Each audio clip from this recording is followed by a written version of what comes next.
šobrīd mēs atrodamies kopmītnēs teritorijās pie mūsu jaunajām kopmītnēm, kur mums būs jāpārvācās 24. septembrī. Bet ir tāds fakts, ka mūsu skola atrodas diezgan lielā attālumā no kopmītnēm, apmēram stundas braucienā. Tad mēs nokļūstam līdz centram, tālāk mēs dodamies ar autobusu līdz skolai, bet starposmā ir Čigānu rajons, kurā mums ieteica nestaigāt ar kājām un vispār atturēties no čigāniem. Bet salīdzinot ar Latvijas čigāniem, šeit izstāsta, ka viņiem ir daudz senākas vēl tradīcijas saglabājušās. Viņi uz ielām dejo, ar zirgiem brauc, ar ratiem. Tāda diezgan interesanti. Jā, mēs šeit dažus vakarus esam pavadījuši kaut kur ārā pilsētā, pīpējot ūdens, vienkārši dzerot tējas, pie sarunām ar turku draugiem, studentiem. Šodien arī bijām izgājuši mazā pastaigā uz tādu kā restorānu, dzērām tēju, pīpējām ūdens pīpi, bet kopā ar mums šodien bija poļu Erasmus studenti. Iepazinām pirmos Erasmus studentus Turcijā.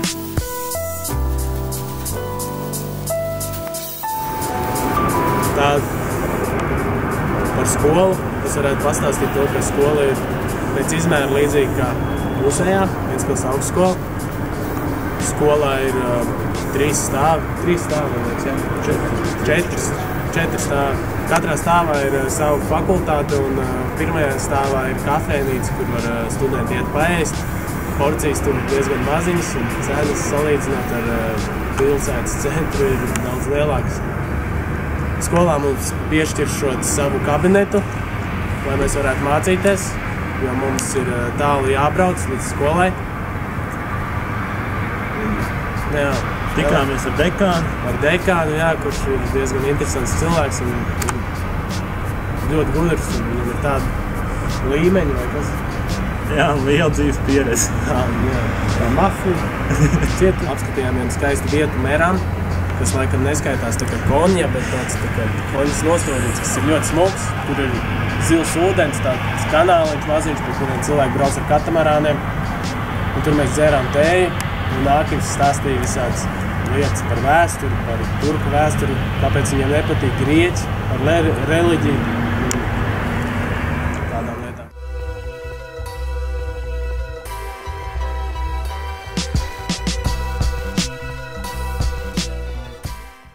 Kā jau Miks teica, mūsu skola vēl nav sākusies, tāpēc šīs 12 dienas mēs varam teikt bumbulējam. Un vienīgais, ko mēs šeit varam darīt, kad neesam pilsētas centrā, tad ir sportot un iepirkties. Sportot mums šeit ir kur. Mēs šeit spēlējam basketbolu, es skraidu pa vakariem. Šeit ir daudz labu vietu, kur skriet un daudz ko redzēt. Un iepirkšanās mums ir apmēram 20 minūšu gājienā no mūsu kojām. Un cenas ir līdzīgas Latvijā. Kaut kas ir dārgāks, kaut kas ir lētāks. Varbūt ir daudz lētāks, kā jūs redzējāt iepriekš.